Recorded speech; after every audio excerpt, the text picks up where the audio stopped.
आपके अपने question science की दुनिया में आपका स्वागत है। तो इसमें हम आपको अध्याय 1 बताएंगे, जिसमें साइंस के बहुत ही महत्वपूर्ण क्वेश्चन मिलेंगे।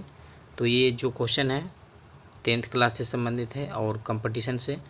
तो देखिए यहाँ पे पहला क्वेश्चन दिया है इसका कि दो समतल दर्पण एक दूसरे से 60 डिग्री के कोण पर झुके हैं, इनके बीच रखी एक गेंद के बने प्रतिबिंबों की संख्या कितनी होगी? तो इसका आंसर होगा 5। ठीक है, अब आगे देखेंगे दूसरा क्वेश्चन। जल के अंदर हवा का एक बुलबुला किस तरह बर्ताव करता है? तो इसका आंसर होगा एक अवतल लेंस। आगे देखिए 3 नंबर, इकाइयों की समस्त व्यवस्थाओं में किस इकाई की मात्रा समान होती है? तो इसका आंसर होगा विशिष्ट गुरुत्व। आगे देखेंगे 4 नंबर, यदि कोई मनुष्य समतल दर्पण की ओर 4 मीटर प्रति सेकेंड की चाल से आ रहा है तो दर्पण में मनुष्य का प्रतिबिंब किस चाल से आता हुआ प्रतीत होगा? तो इसका आंसर होगा 8 मीटर प्रति सेकंड। ठीक है, आगे देखेंगे 5 नंबर 5 नंबर क्वेश्चन है कि कारों, ट्रकों और बसों में ड्राइवर की सीट के बगल में कौन सा दर्पण लगा होता है? तो इसका आंसर होगा उत्तल दर्पण। 6, भारतीय विज्ञान संस्थान कहाँ स्थित है? तो भारतीय विज्ञान संस्थान बेंगलोर में स्थित है।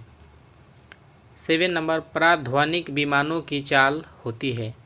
तो पराध्वनिक विमानों की जो चाल होती है ध्वनि की चाल से अधिक होती है। भू स्थिर उपग्रहों की पृथ्वी से ऊंचाई होती है, मतलब कितनी होती है? तो इसका आंसर हो जाएगा 36,000 किलोमीटर। आगे देखेंगे चिकित्सा शास्त्र के विद्यार्थियों को किसकी शपथ दिलाई जाती है? तो चिकित्सा शास्त्र के विद्यार्थी मतलब कि जो स्टूडेंट होते हैं उन्हें हिपोक्रेटस की शपथ दिलाई जाती है। आगे है समुद्र की गहराई मापने के लिए कौन सा उपकरण उपयोग किया जाता है? तो समुद्र की गहराई मापने के लिए फेदोमीटर नामक उपकरण का उपयोग किया जाता है। 11 नंबर है कि कंप्यूटर की आईसी चिप्स जो होती है किस पदार्थ की बनी होती है? तो इसका आंसर होगा सिलिकॉन की। ठीक है, आगे है वह काल्पनिक रेखा जो फोकस एवं पोल से गुजरते हुए गोलाकार दर्पण पर पड़ती है वह क्या कहलाती है? तो इसका आंसर होगा मुख्य अक्ष। आगे देखेंगे अगर किसी वस्तु का फोकस अवतल दर्पण पर पड़ता है तो उसकी छाया कैसी बनेगी? तो इसका आंसर हो जाएगा अनंत। अगर किसी वस्तु का फोकस अवतल दर्पण पर पड़ता है तो उसकी छाया कैसी बनेगी? अनंत बनेगी।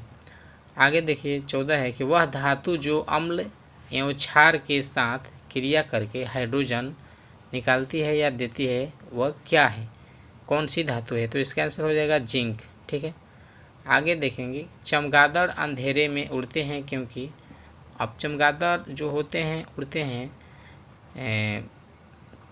पराश्रव्य तरंगों उत्पन्न करते हैं। ठीक है, इसी कारण अंधेरे में वे उड़ते हैं। चमगादड़ जो हैं किस प्रकार के तरंगे उत्पन्न करते हैं? तो पराश्रव्य, जिसके कारण वे अंधेरे में भी उड़ते हैं। आगे देखिए 16 नंबर है कि बर्फ़ में स्केटिंग करना प्रदर्शित करता है कि दाब बढ़ाने पर बर्फ़ का गलनांक क्या हो जाता है? तो ये इसका आंसर होगा कि वो जो बर्फ़ का गलनांक होता है घट जाता है। आगे है कि स्टेनलेस स्टील एक मिश्र धातु है जबकि वायु क्या है? तो स्टेनलेस स्टील एक मिश्र धातु है जबकि वायु जो है मिश्रण है, क्योंकि वायु में बहुत सारे गैसेज मिश्रण होते हैं, मिली हुई रहती है। 18 क्वेश्चन है कि पर्यावरण का अध्ययन जीव विज्ञान की किस शाखा के अंतर्गत किया जाता है? तो पर्यावरण का अध्ययन जो है जीव विज्ञान की एक शाखा है जिसका नाम है पारिस्थितिकी। ठीक है, आगे देखेंगे फूलों के संवर्धन के विज्ञान को क्या कहते हैं? तो फूलों से संबंधित जो विज्ञान होता है उसे हम फ्लोरिकल्चर कहते हैं। 20 नंबर क्वेश्चन है कि सर्वाधिक अस्थायी तत्व हैं। तो सर्वाधिक अस्थायी जो तत्व हैं सीसा है। ठीक है, आगे देखिए, जल से हल्का होता है, मतलब जल से हल्का क्या होता है, तो सोडियम। जल से हल्का सोडियम होता है।